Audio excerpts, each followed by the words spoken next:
Madame, Monsieur, merci de vous joindre au rendez-vous du magazine Le Point. Comment la République démocratique du Congo est-elle perçue par d'autres nations? Quelles sont les relations que nous entretenons avec avec les nations du monde? Nous sommes là de plein pied dans le domaine diplomatique. Voilà pourquoi, par rapport à ces questionnements, nous avons invité sur ce plateau M. Pierre Kachadile Boukassa Mouteba, ministre plénipotentiaire de deuxième classe. Merci d'avoir accepté notre invitation. Merci beaucoup, monsieur le journaliste. Alors, avec vous, nous allons faire un peu le tour, la santé des ambassades, comment est-ce qu'on va en poste diplomatique, qu'est-ce qui ne marche pas dans la diplomatie congolaise. Mais bien avant cela, on va parler d'un livre, celui-ci. C'est parmi vos publications, l'intérim du chef de mission dans une ambassade ou du chef de poste dans un consulat. C'est le titre de cet ouvrage rédigé par mon invité. En gros, ces livres expliquent l'intérim des diplomates. Pouvez-vous nous faire l'économie de cet ouvrage? Oui, merci beaucoup. En fait, c'est plus l'intérim des chefs des missions qui sont aussi tout autant diplomates, c'est-à-dire les chefs des missions, ceux qui dirigent ces structures-là. On entend par chef de mission un ambassadeur pour ce qui est d'une ambassade et puis comment dirais-je, un consul pour ce qui est du consulat. D'ailleurs, je crois que tout à l'heure, je pourrais vous poser une question sur la nomenclature, comme ça vous aiderez les communs des mortels à y comprendre, parce que pour nous, c'est peut-être bonnet blanc, blanc bonnet. Oui, oui. Voilà. Alors, maintenant, la substance du livre. En fait, là-dedans, je fais appel à certaines notions de base dans la pratique diplomatique et dans la gestion des ambassades et consulats. C'est-à-dire que je rappelle les fonctions d'une ambassade, qu'est-ce qu'une ambassade, et puis les fonctions d'un consulat, la loi, qu'est-ce que la loi leur donne comme prérogative pour fonctionner. Et puis je montre qu'en l'absence d'un ambassadeur ou d'un consul, il ne faut pas que le service public, si je peux l'appeler ainsi, puisse s'arrêter. Donc on a prévu dans les textes que lorsqu'un ambassadeur n'est pas là, on faille le remplacer par un substitut, si je peux dire ça, qui, pour une ambassade, c'est un chargé d'affaires, et pour un consulat, c'est un gérant intérimaire. Voilà, donc j'explique dans ce livre comment ça se passe, avec tous les cas possibles. De ce qui est normal à ce qui est anormal, c'est-à-dire ce qui est anormal, j'entends par là les dérapages, les abus et consorts. Voilà. Ok. La question, elle paraît un peu une question bateau, mais c'est quoi une ambassade, au fait? Une ambassade fait partie de... Bon, je devrais commencer par les relations elles-mêmes. Oui. Le maître mot des relations diplomatiques et consulaires, c'est l'échange, la réciprocité. Tout cela est consigné dans la Convention de Vienne. C'est-à-dire, lorsque nous entretenons des relations diplomatiques, nous devons nous échanger en personnel. Nous devons d'abord avoir un bâtiment qu'on appelle l'ambassade, et puis nous échangeons le personnel. Alors, dans cet échange, il y a une graduation par rapport à l'importance de ce personnel. Bon, pour ce qu'on appelle un personnel diplomatique, parce que dans une ambassade, tout le monde n'est pas diplomatique. Il y en a qui s'occupent de l'administration, il y en a qui s'occupent des services. Hein. Mais la catégorie première, c'est celle de diplomate. Alors, leur chef, c'est un ambassadeur. Le chef dans une ambassade, c'est un ambassadeur. Il s'appelle ambassadeur extraordinaire et plénipotentiaire. Et dans un consulat, c'est un consul. Hein, bon, là, il faut qu'on entre dans certaines subtilités. Dans ce qui est consulat, on a ce qu'on appelle un consulat général, qui est en fait l'émanation de l'administration de notre pays dans un autre pays. Et puis, il y a les consuls, le consulat honoraire.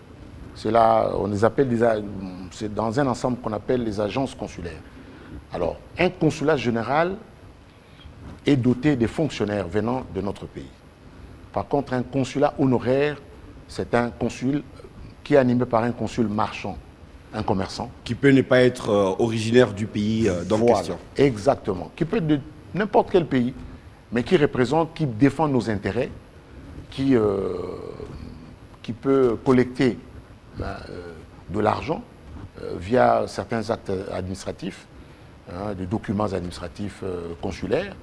Un consul honoraire peut délivrer des visas. Hein. Il peut délivrer des passeports aux nationaux qui sont là-bas, à défaut d'avoir un consul général qui, lui, est animé par des fonctionnaires qui viennent du ministère des Affaires étrangères. Voilà un peu, en gros, le pourquoi de ces écrits-là. Oui. Et quelle était votre motivation, tout en sachant que chez nous, ici, comme disaient peut-être des gens bien intentionnés ou pas, pour cacher quelque chose, il faut écrire. Vous n'avez tout de même pas voulu cacher en écrivant? Oui, mais avant ça, j'avais oublié. J'avais vraiment oublié, c'est un crime de lèse-majesté. Je devrais remercier une personne. Je vous en prie. Veuillez m'excuser, on a démarré sur des chapeaux de roue, Oui. mais il fallait vraiment que je remercie une personne. Il s'agit de Madame la ministre d'État, ministre des Affaires étrangères, Marie Toumbadzeza, qui, en fait, m'a personnellement tiré de l'oubli. D'un oubli méprisant qui faisait que le mérite ne soit pas couronné ne soit pas sanctionné. Le mérite. Mhm. Alors, c'est une dame qui m'a enseigné beaucoup de choses. Alors que je suis spécialiste du domaine, mais elle m'a aidé à comprendre le sens même des rapports humains. Ok. Elle se bat comme doit se battre dans un domaine assez difficile. Vous savez que nous sortons, et nous ne sommes pas encore sortis de l'accord cash-FCC, parce qu'il n'y a pas encore de gouvernement. Mhm. Et elle a travaillé dans les conditions les plus difficiles. Je l'ai vu vouloir faire du bien. Elle a réussi dans certains secteurs, mais c'était très difficile. Le manque d'argent, par exemple, quand vous êtes ministre des Affaires étrangères, ce n'est pas facile. Hein. Il y a des moments où elle a voyagé sans frais de fonds. Oui, nous allons parler des moyens de l'État. Voilà. Évidemment, ma question sur les motivations peut être comprise maintenant. Mais ce que j'aimerais, peut-être avant qu'on aborde des questions autrement complexes, c'est si vous pouvez revenir maintenant sur la nomenclature dans la diplomatie, de manière graduée ou dans n'importe quel ordre que vous prendrez, pour que nous puissions comprendre. Souvent, on fait tous beaucoup de confusion quant à qui est qui dans ce domaine-là. Oui, bon, alors, en ce moment-là, je devrais me situer sur deux tableaux, interne et externe. Oui. Parce qu'à l'interne, nous avons des autorités qui dirigent la diplomatie. Il y a d'abord, quand on dit chef de la diplomatie, c'est le ministre ou la ministre. Et puis en dessous du ministre, il y a le vice-ministre. À la centrale, on appelle ça centrale. Il y a après le secrétaire général, et puis les directeurs, et ainsi de suite. Ça, c'est une nomenclature fonctionnelle disons, de la fonction publique. Nous, on a deux catégories d'autorités au ministère. Il y a des autorités politico-administratives, donc ministre et vice-ministre. Il y a des autorités administratives, dont la toute première est le secrétaire général, quand il s'agit de l'administration. Mais maintenant, les gens qui travaillent au ministère des Affaires étrangères, ces fonctionnaires ont deux grades.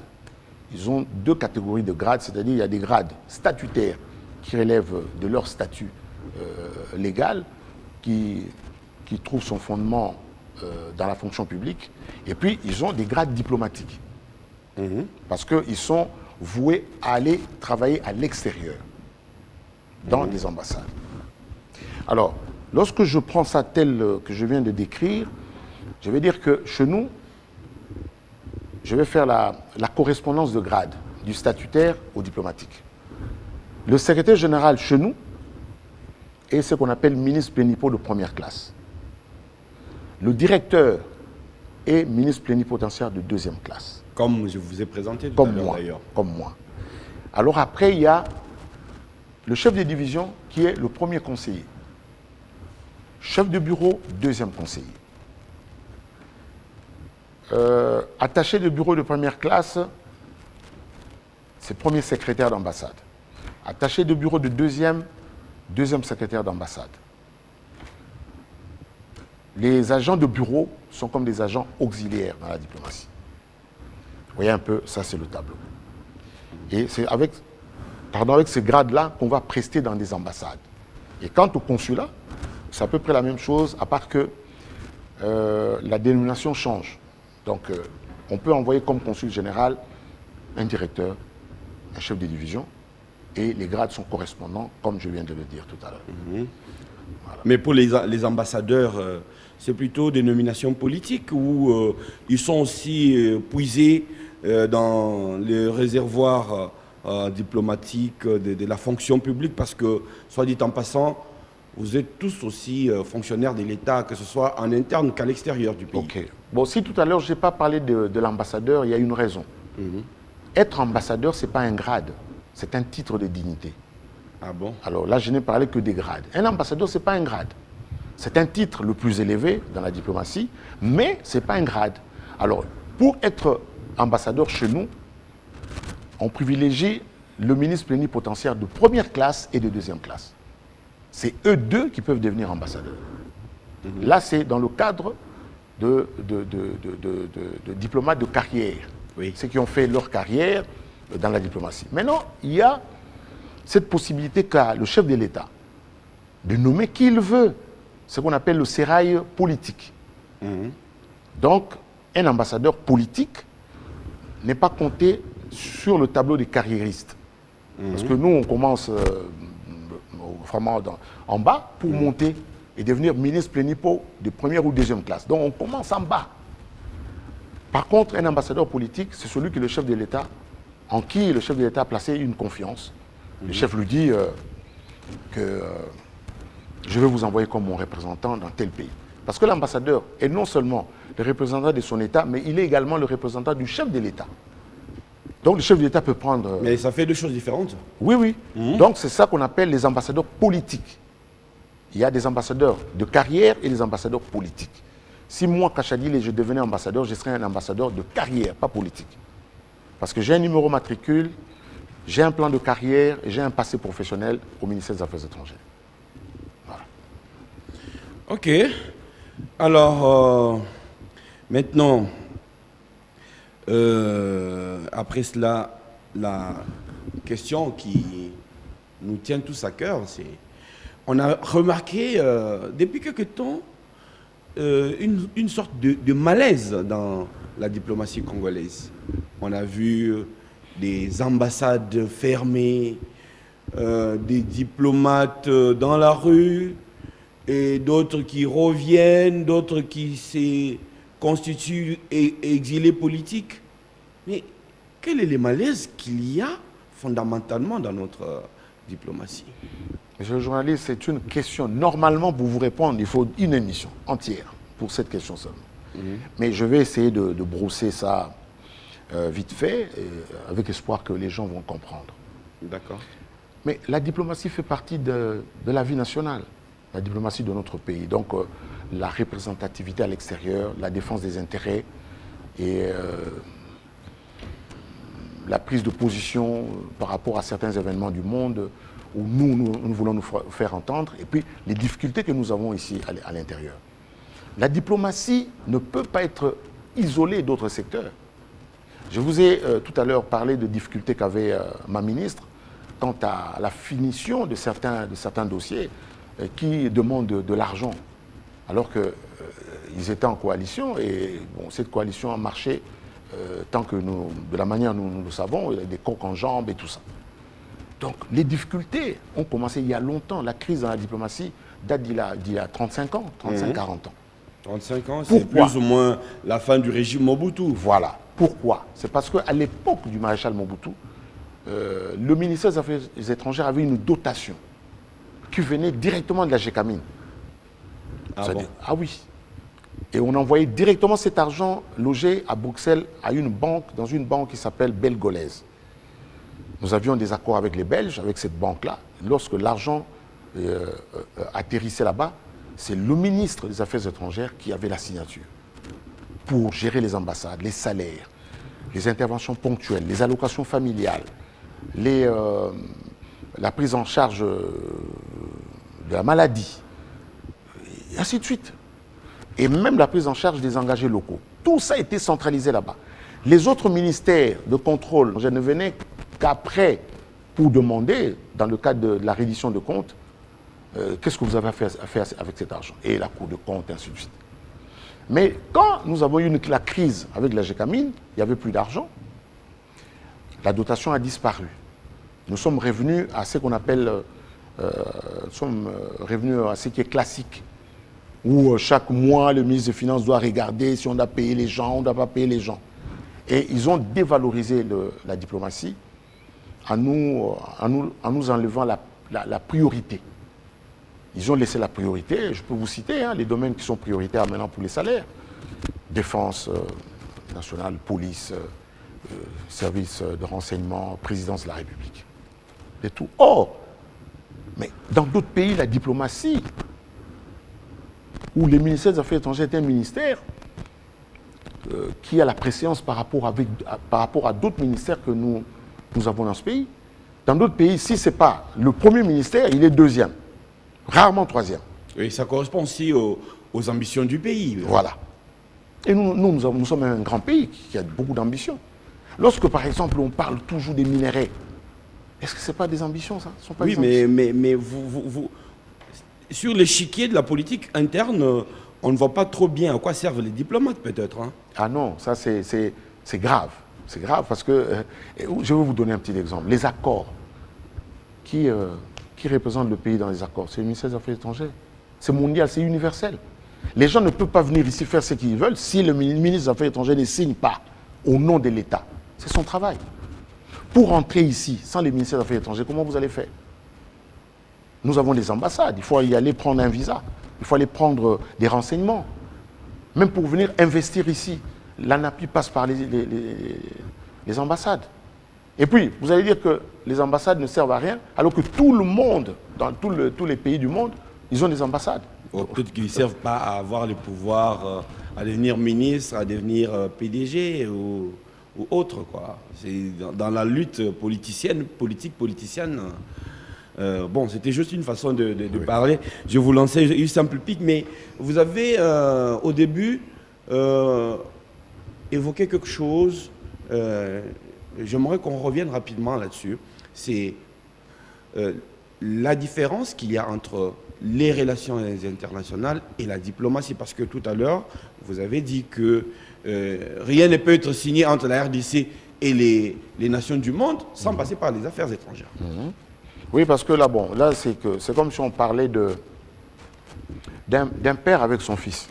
Ouais. Les relations internationales, c'est le gros morceau. Hein? Parce que dans les relations internationales, on peut distinguer de relations de deux types. Il y a des relations conflictuelles et des relations amicales.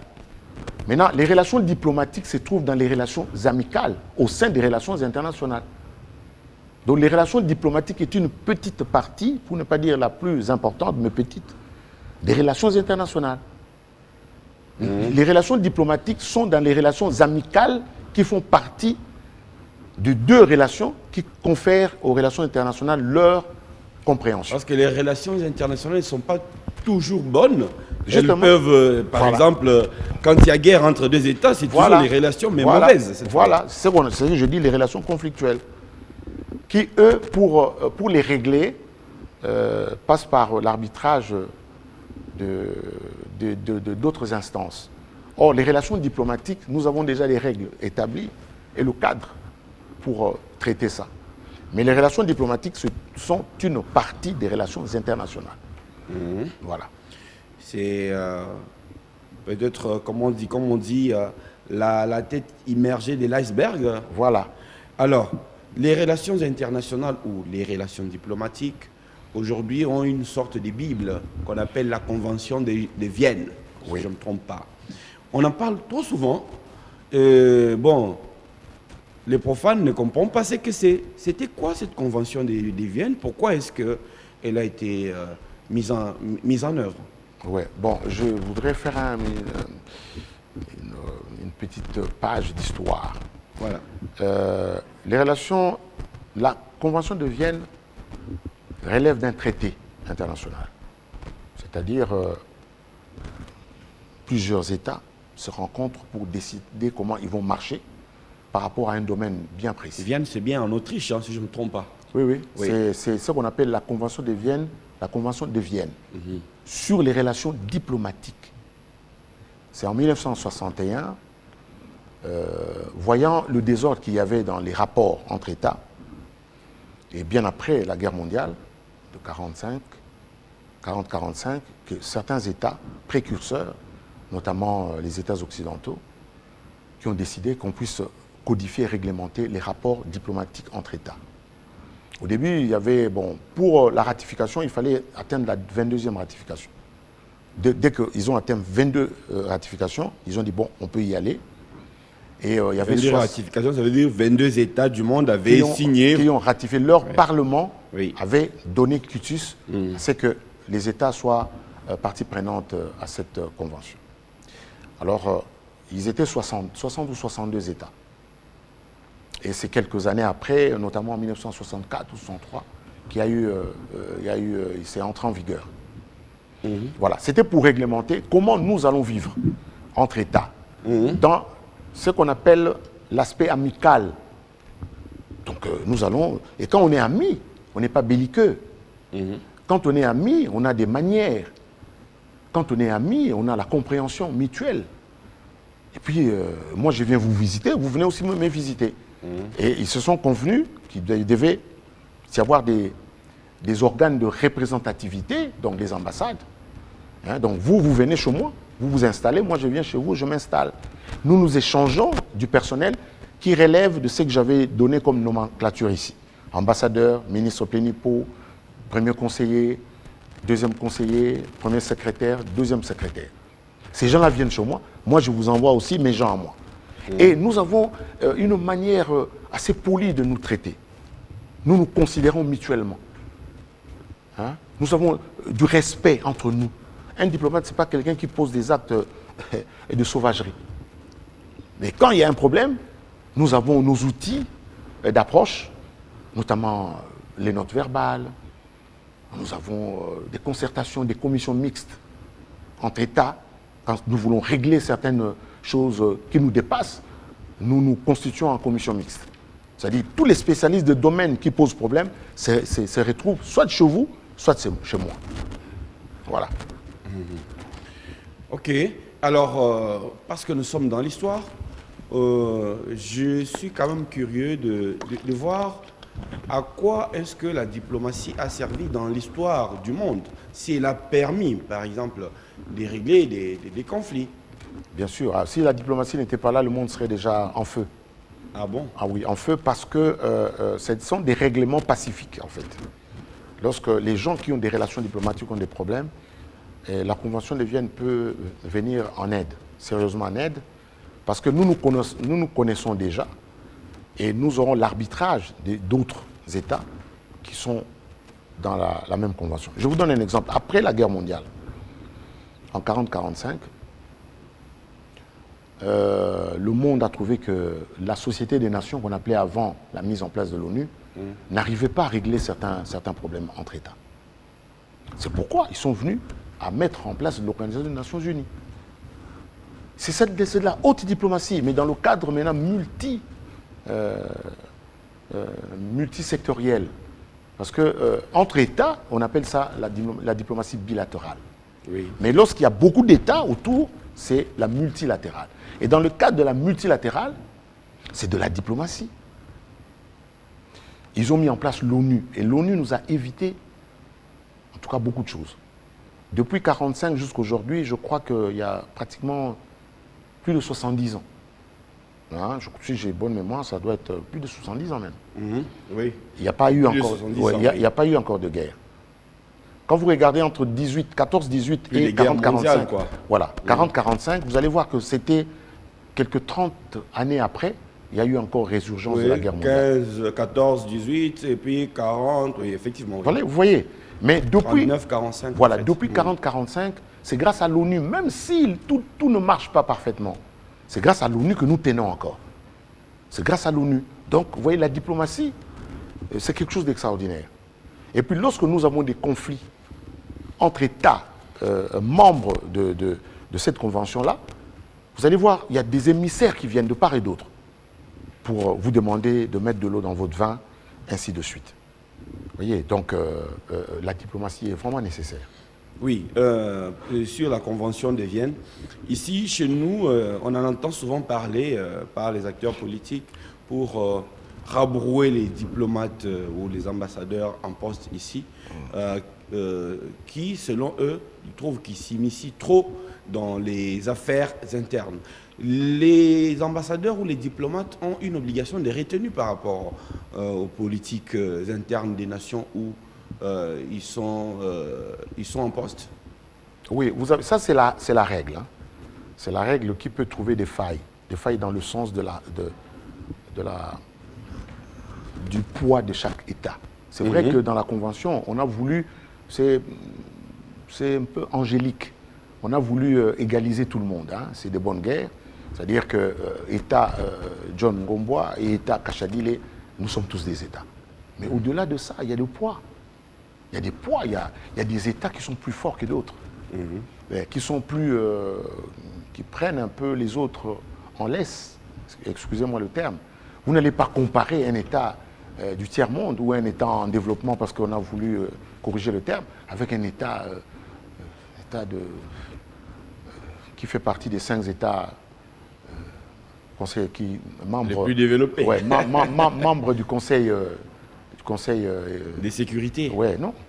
Et nous sommes différents. La preuve, ils sont 5 là-bas. Ils bloquent le monde entier. Ils bloquent 160. Voilà, ils sont en bas. Donc c'est pour dire que ne nous voilons pas la face. C'est vrai, c'est une règle, mais qu'il y a des limites.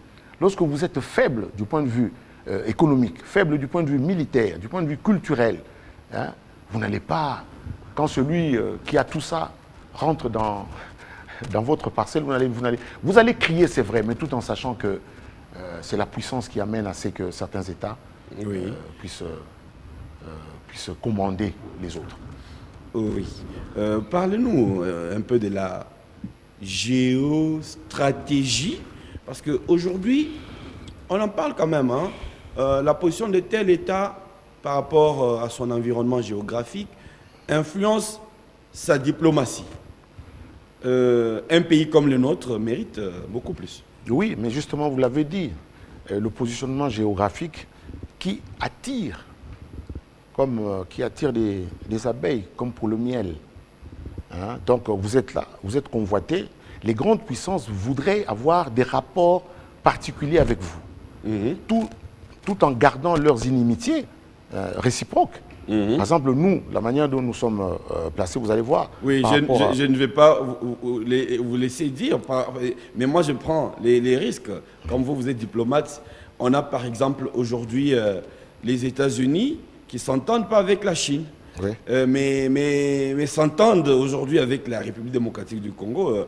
On a compris que les États-Unis veulent reprendre le leadership sur la RDC, mais en même temps, les pays entretient aussi des bons rapports avec la Chine.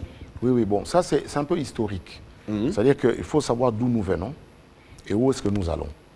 Il y a eu des habitudes. Vous savez, lorsque on nous a, en 1885, à la conférence de Berlin, on nous a donné cadeau au roi Léopold II. La Chine n'était pas signataire de cette charte-là. Donc ces gens continuent à penser, et ils pensent toujours que nous leur appartenons un peu, par rapport à cette histoire-là. La Chine vient d'arriver. Et ceux qui étaient là, je peux citer les États. Il y avait l'Allemagne qui a organisé la conférence, il y avait la France, il y avait la Belgique, dont provenait le roi Léopold II, il y avait les États-Unis d'Amérique, il y avait le Portugal, l'Italie, l'Espagne.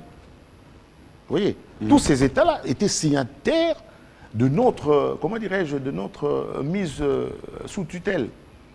Et bon, ils n'ont jamais compris et ils ne comprendront jamais que la RDC puisse aujourd'hui dire qu'elle est libre. Vous voyez? Alors, ici, qu'est-ce qu'il y avait? C'était une zone franche. Ils ont décidé tous ces États-là avaient décidé de venir prendre... L'État indépendant du Congo, de venir prendre... c'est-à-dire faire leurs affaires à moindre coût ici. Oui. et d'exploiter les minéraux comme bon leur semblait. Mais c'est cette notion d'indépendance qui est venue compliquer un peu les choses. Un État comme ça ne pouvait pas être déclaré État indépendant en 60. Malgré ça, eux, ils ont continué à penser que c'est ici leur business. Alors, en tête, les États-Unis d'Amérique. Il y a des minéraux stratégiques. Lorsqu'on parle de géostratégie, il y a des choses stratégiques ici par rapport à notre position géographique. Par exemple, je donne le cas de l'uranium. L'uranium qui a bombardé Nagasaki et Hiroshima venait de Tchinkolobwe, au Katanga. Et cet uranium était considéré comme de l'uranium des États-Unis d'Amérique, appartenant aux Américains. C'est vrai. Qu'est-ce que nous, on va faire avec? Et ils en ont besoin. Vous voyez? Alors, maintenant, deux États peuvent être en conflit, mais à travers nous. Ils ont tous besoin de l'uranium. Et nous, de temps en temps, on vend ça à l'un, qu'on peut vendre à l'autre. Et l'un nous tape dessus, l'autre vient nous taper aussi dessus. Et voilà dans quelle situation nous sommes. Et c'est la raison pour laquelle notre pays n'est pas stable politiquement. Parce qu'il faut que les étrangers viennent nous mettre en conflit. Tantôt sur base tribale. Ils viennent dire, oh, telle ethnie, tout ça. Alors moi, je me chauffe parce que c'est telle ethnie qui est là. Et eux, en ce moment-là, ils amassent ce qu'ils doivent amasser ici. Vous allez voir, beaucoup d'États ne condamnent pas les entreprises qui sont dans l'exploitation illicite des minéraux, voilà, qui entretiennent des groupes armés, voilà, et tout ça. Voilà, mais leurs États ne condamnent pas. Vous savez pourquoi? Parce que leurs États tirent quelque chose dans le cadre budgétaire. Hein. Ces entreprises payent beaucoup d'impôts à leurs États et ils voudraient que ces affaires prospèrent. Oui, et c'est là où la diplomatie doit jouer. Nous, en tant que pays souverain, nous devrions mettre la diplomatie devant pour montrer qu'on n'a pas besoin de tuer les gens pour avoir des minéraux. Surtout que les minéraux que nous devrions vendre, nous aussi nous avons besoin d'argent. Nous avons besoin d'argent, nous avons besoin de vendre ces minéraux-là pour que notre niveau soit élevé. Mais faut-il tuer des gens pour ça? Non. Peut-être vers la fin de l'émission, je sais qu'il nous reste une dizaine de minutes, on reviendra sur le rapport entre la diplomatie et la politique interne pour essayer de trouver une juste mesure. Mais là, une question me vient à l'esprit. Aujourd'hui, dans la diplomatie ou dans les relations internationales, il y a un acteur majeur qui s'est invité. Il s'agit des multinationales qui ne sont pas des États, mais qui ont parfois plus de pouvoir que les États. Là, pour les cas d'espèce, en ce qui concerne notre pays, eh bien, les multinationales agissent et on peut dire que la diplomatie classique devient inopérante face à ces acteurs du monde des relations internationales quand même. Non, ils ne sont pas, la diplomatie ne devient pas inopérante, mais la diplomatie en souffre. C'est deux choses différentes. Souffre de cette situation, pourquoi? Parce que, vous savez, le pouvoir de l'argent commande la politique. Dans d'autres pays, ou même ici, comment voulez-vous faire une campagne électorale si vous n'avez pas l'argent? Vous voyez, je vous montre déjà comment le politique accède à un certain stade de sa vie avec l'apport de l'argent. Vous voyez, c'est l'économie qui dirige le politique. Je ne dis pas la politique, le politique. Oui. C'est-à-dire que dans des pays occidentaux, les hommes politiques que nous voyons sont tributaires de ce que les finances font d'eux. Vous voyez, alors, lorsque une entreprise est puissante, c'est cette entreprise qui commande la politique et les politiques. Alors, ces États sont aussi en difficulté parce que leurs entreprises ne jouent pas franc jeu par rapport à la paix, par exemple, mondiale ou à la paix dans un coin de notre continent. Mais ils sont ballottés entre demander à ces entreprises de cesser au risque de voir leur niveau de vie et la contribution de ces entreprises dans le budget péricliter. Alors ils laissent faire. Il laisse faire. Alors maintenant, c'est là où j'en viens à votre... Vous avez esquissé une question tout à l'heure par rapport à l'intérieur du pays. C'est là où j'ai dit maintenant, les pays qui souffrent de ça doivent devenir forts. Or, très souvent, ces pays-là, on y trouve la division à l'intérieur. Au nom de la tribu, au nom des intérêts personnels, on trouve de la division. Et les autres continueront à agir de la sorte. Mais si nous sommes unis, par exemple, nous voyons l'intérêt du pays avant nos intérêts à nous, hein, intérêts partisans. Je vous dis, monsieur le journaliste, ces États vont reculer. Ils vont dire à leur société, reculer. Vous voyez? Ah bah oui. Mais puisque les gens qui creusent là-bas, dans les trucs là, ils ont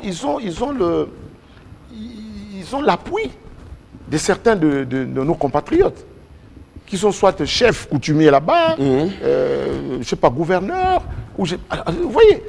Et ceux-là retrouvent aussi leur compte. Mais le jour que ces gens vont dire, non, non, non, il y en a marre, nous qui sommes ici dans des secteurs miniers, et ceux qui sont à Kinshasa, qui condamnent ce qui se passe ici, nous allons nous mettre ensemble. C'est fini. Donc, autrement, plus vous êtes unis en interne, plus vous serez fort et plus vous serez respecté à l'extérieur. Bien sûr. Bien sûr, parce que je peux vous donner un exemple. Comment la Corée vit en autarcie? C'est une décision interne. Ils ont décidé de vivre comme ça, que les gens ne viennent pas. Ils ont décidé. Il y a des minerais là-bas en Corée. Hein. Vous ne venez pas chez nous. Nous allons travailler en vase clos. Ils ont décidé. Comment la Russie vit pratiquement en autarcie? Vous ne pouvez pas aller en Russie et faire ce que vous voulez. Ils ont décidé à l'interne. Je crois que le Japon aussi pareil. Hein. Oui. Bon, le Japon quand même un peu différent parce qu'ils sont trop arrimés au monde occidental et notamment aux États-Unis d'Amérique. Hein, mais les autres, vraiment, c'est l'autarcie. Hein. C'est l'autarcie. Vous ne venez pas là-bas comme vous voulez. Hein. Mais chez nous, ici, les gens... Vous avez appris un fait malheureux de la mort de l'ambassadeur d'Italie. Oui. Vous voyez, il s'est retrouvé dans une zone dangereuse. Et on a vu sur les réseaux sociaux un certain nombre de documents qui laissaient songeurs sur ces voyages-là. On dirait que les voyages ne s'est pas passé de la manière la plus transparente qu'on aurait voulu. Oui, malheureusement. Malheureusement, mais vous avez vu, il s'est retrouvé dans une zone qui si nous voulons, qui ne donnait pas la possibilité, il y a un moment, aux gens. À l'époque du maréchal Mobutu, il ne pouvait pas se retrouver dans ces zones-là. Tu vois, à l'époque, c'était le diamant qui avait le vent en poupe.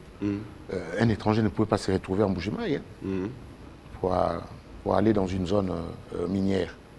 Vous voyez, c'est parce qu'il y a un relâchement lié peut-être aux petits intérêts des gens. Alors, je peux prendre un étranger, je l'amène dans une zone minière. À l'époque, il y avait beaucoup de documents qu'il fallait remplir, hein, à l'AND. Hein. Et on vous dit non.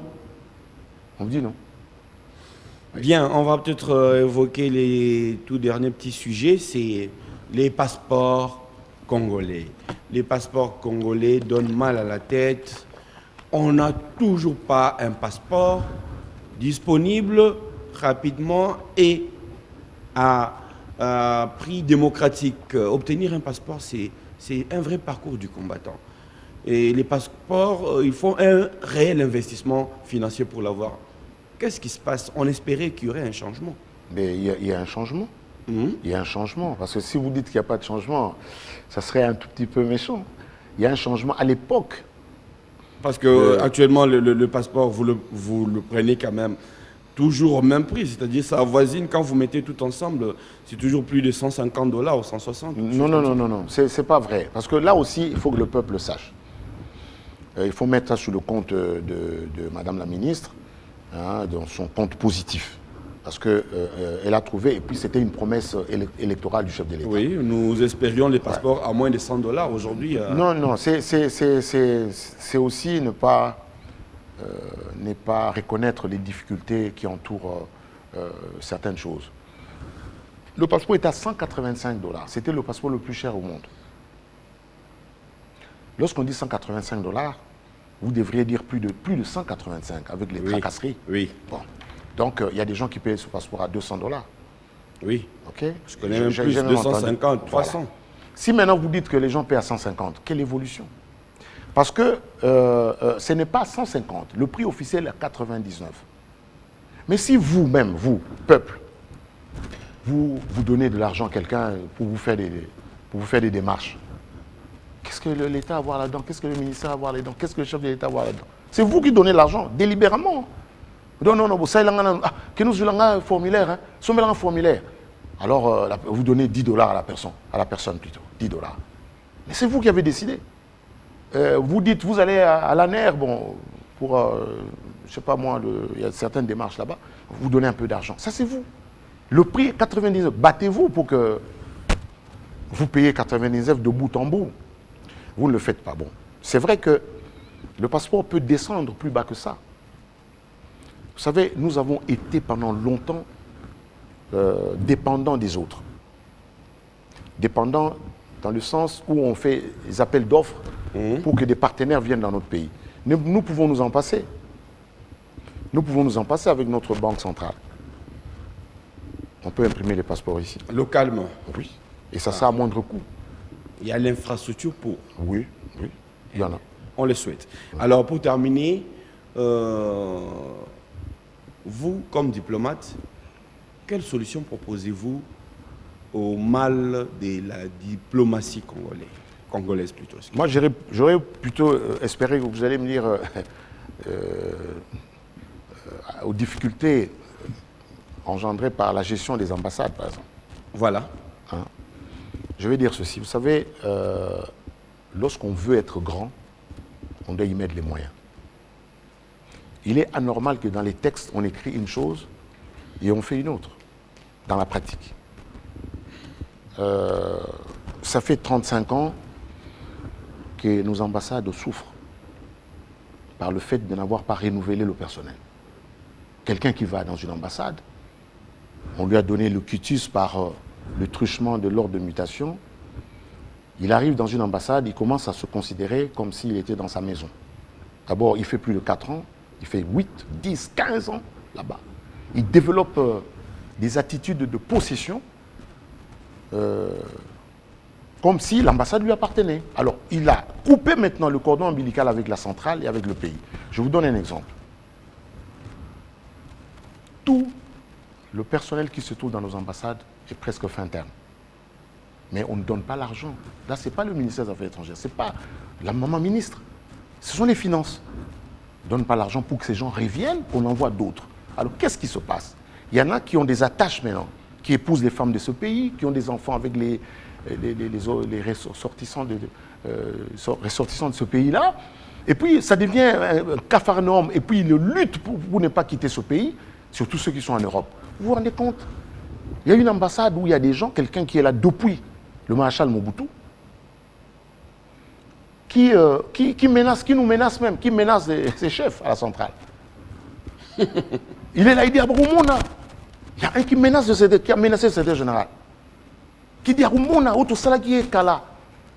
Arouye Bayango. Est-ce que vous vous rendez compte? Ça, c'est encore. C'est quoi cette affaire-là?